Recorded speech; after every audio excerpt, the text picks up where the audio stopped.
Hello. I felt like I wanted to make a video about communication from God because I believe there is a great misconception in terms of negative consequences of destructive acts that have happened in the world that are connected to the idea of God commanding. But God will never ever, and has never ever in the history of the universe, commanded anybody to do something. What comes from God is only suggestions. God suggests.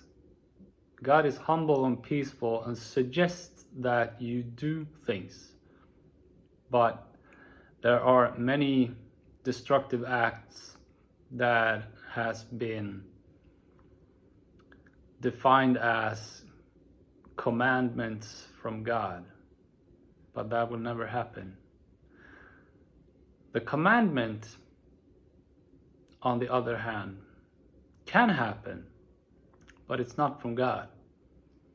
The commandment is from the rational thinking mind, which is functional. It is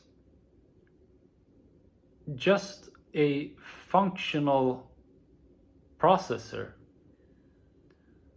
and has one basic functionality, which is survival.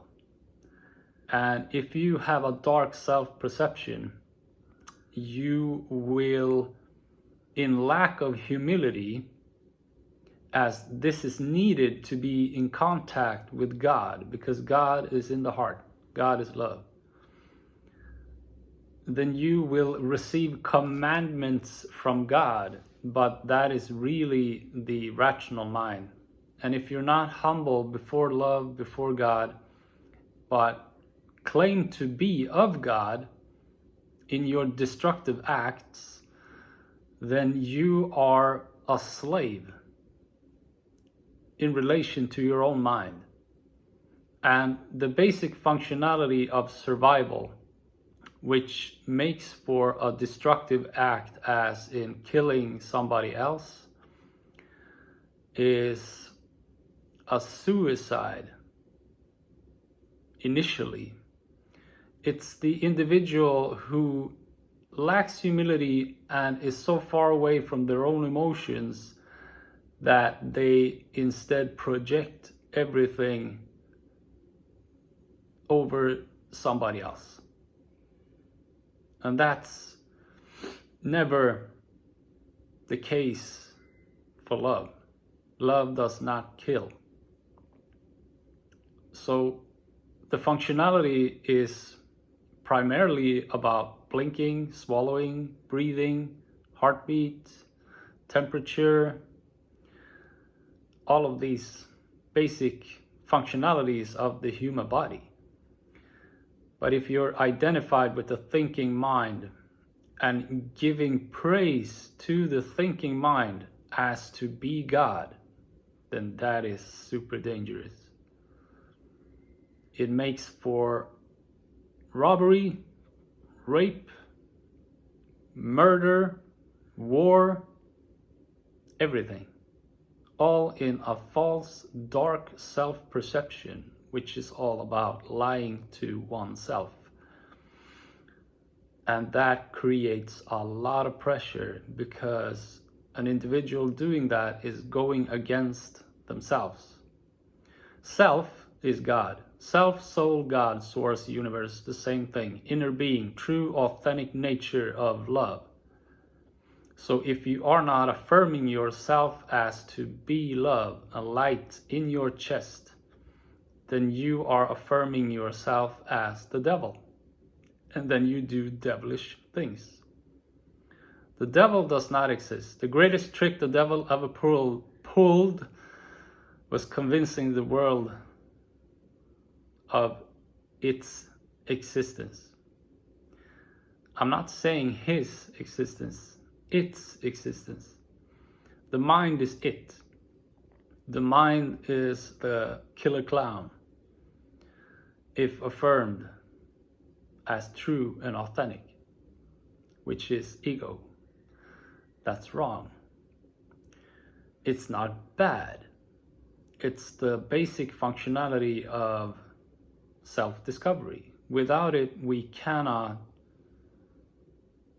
renounce what is not us from the inside out. So this is necessary for the challenge as to realize yourself, which comes from affirming your true self, regardless of any type of subconscious conviction and impression speaking for the mind to be authentic in nature as being love. The mind needs to understand love, which is no theory at all. Understanding is emotional. And when we understand emotions, we become compassionate. And the more we understand love in relation to ourselves, the more we become empaths, empathetic, is that the word? In relation to other people, as to take care of ourselves. So some might make that into myself, but ourselves, that's us. Us is we. And we are one. We are one spirit, soul, God, energy, which is connected. So whenever somebody gets murdered, it's an attraction, because the universe is all about attraction. So the person committing the murder and the human being being murdered carry the same misconception of themselves, living in fear of love from the inside out. And they connect as to communicate and learn from each other. Just like the man who buys sex from a prostitute. They can sit on the edge of the bed with their clothes on and ask each other, what is love? What is love? And come to love. And in that, they have to renounce a bunch of ideas of what they think they need. And the murderer does not need to murder. Somebody being murdered does not need to be murdered. But everybody can always learn more about what love is, which is unconditional and non-conceptual. It's not an idea. It's not a theory. It's not a word. It's a feeling. Love is feeling. If you strip that from all humanity, then you have no humanity.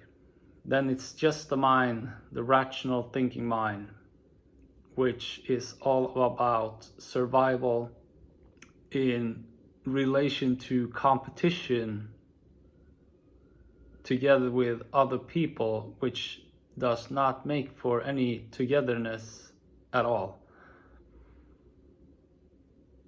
The mind is your servant. It's a switchboard. It's a processor, it's a computer that gives you more and more of what you truly want and what you truly need as you focus on the only thing you need, which is love. Because all you need is love, and all you is love. So you only need self. And then you have yourself, which is your personality.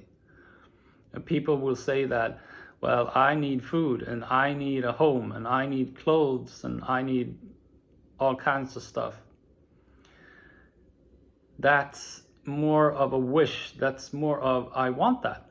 And I deserve that, and I'm worthy of that, and that makes my life a lot easier. But all you need is truly love. And need pushes everything away in relation to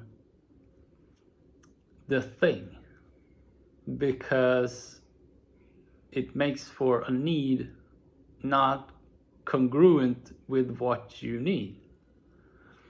So it's all right. It's actually expected of you to need love in relation to yourself. You need love from yourself. You need to affirm yourself and love yourself and accept yourself. And then you close the circle. Now I'm getting a visit. Okay, bye.